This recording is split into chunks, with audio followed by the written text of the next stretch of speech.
नमस्कार दोस्तों, आज की इस वीडियो में हम बात करने वाले हैं features of law of torts के बारे में।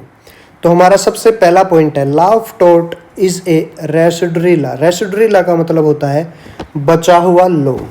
तो मान लीजिए हमारे पास बहुत सारे सिविल लॉज हैं। मान लीजिए क्या, इन रियलिटी हमारे पास बहुत सारे सिविल लॉज अवेलेबल हैं। एग्जाम्पल के तौर पे Indian contract act 1872, transfer of property act 1882, sales of goods act 1930, Indian partnership act 1932, Indian trusts act 1882। इस टाइप से बहुत सारे हमारे पास सिविल लॉज अवेलेबल हैं। ये तो मैंने 5 के एग्जांपल दिए हैं। इस टाइप से और भी बहुत सारे हमारे पास सिविल लॉज अवेलेबल हैं। जो कोई भी केस हमारा इन सिविल लॉज के अंदर फॉल नहीं करेगा, वे केस हमारा फॉल करता है, एम्बिट में आता है लॉ ऑफ टॉर्ट्स के। इसीलिए हम लॉ ऑफ टॉर्ट्स को एक रेसिडुअरी लॉ कहते हैं गाइस। सो आई होप ये पॉइंट आपका क्लियर हो गया है गाइस। तो अब हम चलते हैं पॉइंट नंबर 2 पे। Law of torts deals with unliquidated damages. इसका क्या मीनिंग है गाइस? यहाँ पे मान लीजिए हमारे पास टू पार्टीज हैं, ए एंड बी। ए जो है वे हैं पेंटर, ठीक है गाइस। जो बी जो है हैं शॉपकीपर।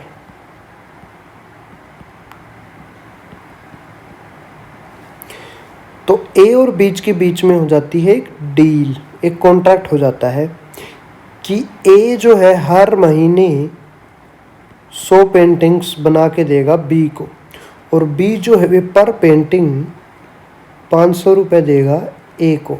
और अगर इन दोनों के बीच में कोई भी ब्रीच ऑफ कॉन्ट्रैक्ट करता है, ब्रीच ऑफ कॉन्ट्रैक्ट, मैं शॉर्ट फॉर्म में लिख रहा हूँ गाइस, पर जो मैं बोल रहा हूँ डिक्टेट कर रहा हूँ उससे आपको समझ में आ जाए। जो ब्रीच ऑफ कॉन्ट्रैक्ट करता है वे पे करेगा 1 लाख रुपीज़,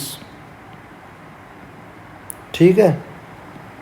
तो गाइस ये 1 ही है पूरा, हाँ ठीक है, 1 लाख रुपीज़ पे करेगा, ठीक है गाइस।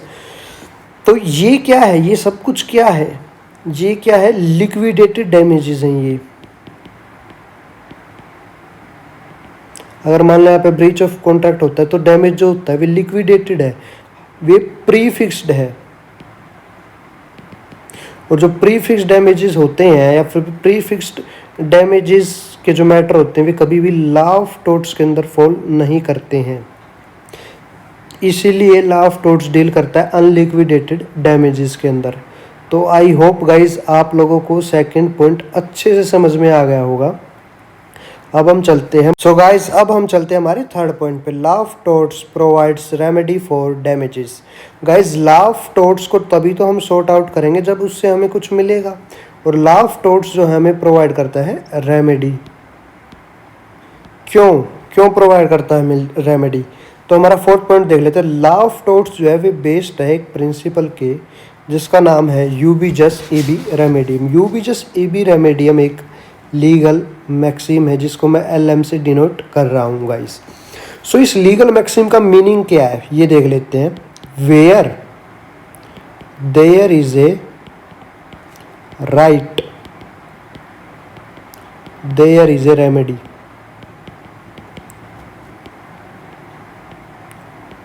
लॉ ऑफ टॉर्ट्स हमें राइट्स प्रोवाइड करता है, और जब उन राइट्स का ब्रीच होता है, उन लीगल ड्यूटीज़ का ब्रीच किया जाता है, तो हम रेमेडी क्लेम कर सकते हैं किसके अंदर? लॉ ऑफ टॉर्ट्स के अंदर। सो गाइज आई होप आपके थर्ड और फोर्थ दोनों पॉइंट्स आपके क्लियर हो गए हैं। सो गाइज अब हम आते हैं फिफ्थ पॉइंट के ऊपर। Law of tort work as a general deterrence. Guys जब हमें रेमेडी क्लेम होती है लॉ ऑफ टॉर्ट्स के अंदर, तो एक बंदे को, एक किसी भी इंडिविजुअल को पे करना होता है अनदर इंडिविजुअल को, या फिर अनदर इंडिविजुअल ऑफ ग्रुप को। तो जब पे करता है तो कंपनसेट करता है, कंपनसेशन होती है रेमेडी के अंदर, तो उसको पैसे पे करने पड़ते हैं ना, रुपीज़।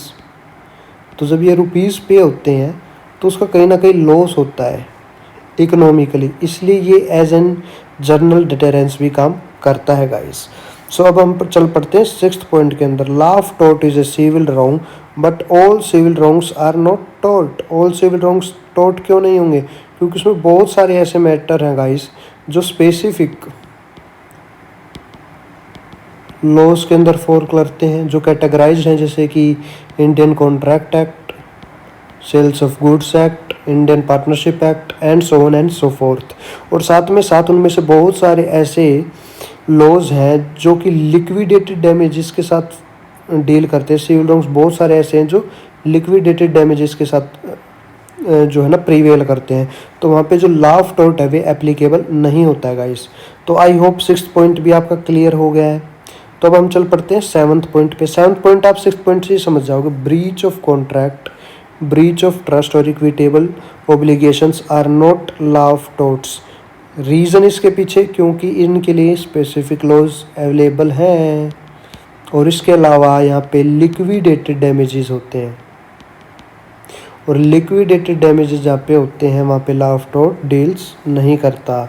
तो सेवन्थ पॉइंट भी हो गया गाइस। अब हम चल पड़ते हैं एट पॉइंट पे। Law of tort arises from breach of duty leading to damages of an individual.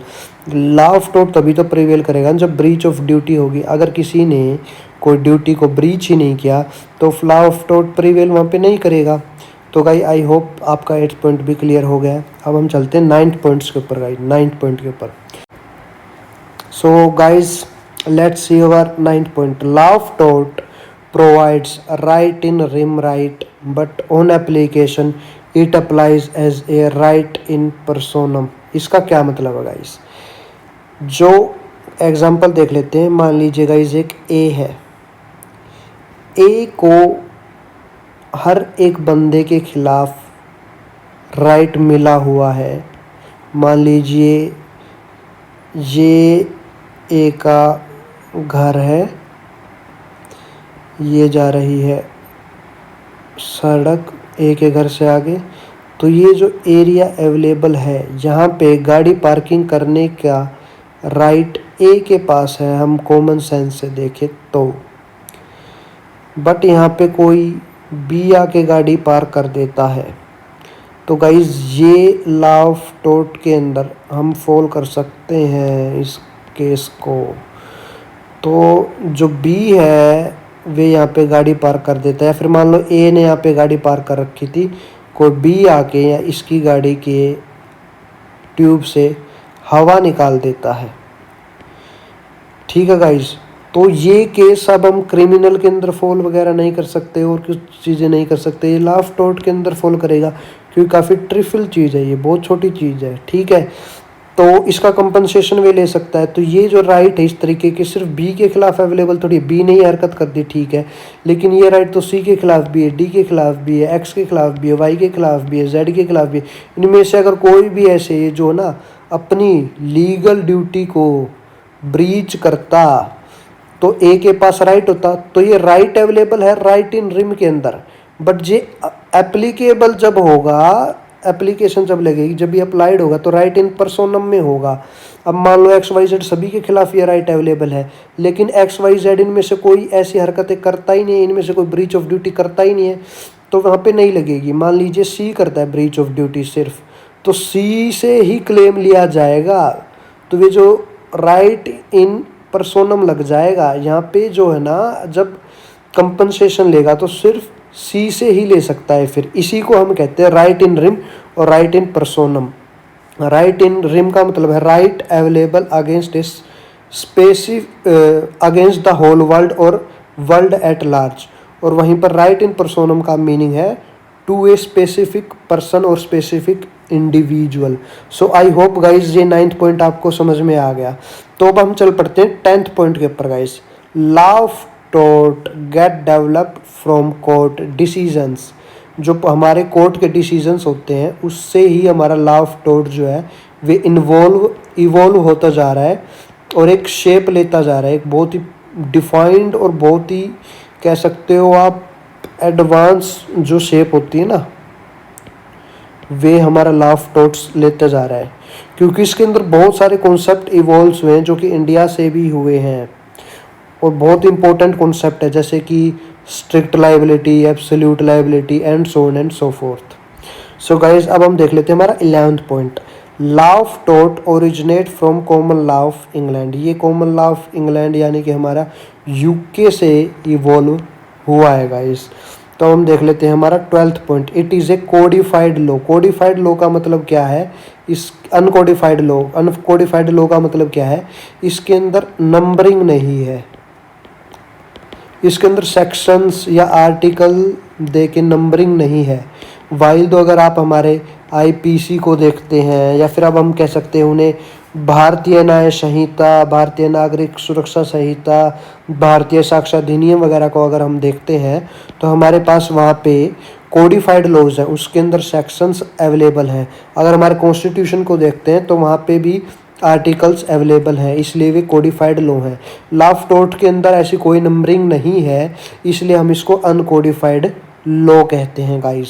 So guys ये थे 12 फीचर जो मैंने आपसे बताए हैं गाइस। आई होप आपको ये फीचर समझ में आ गए होंगे।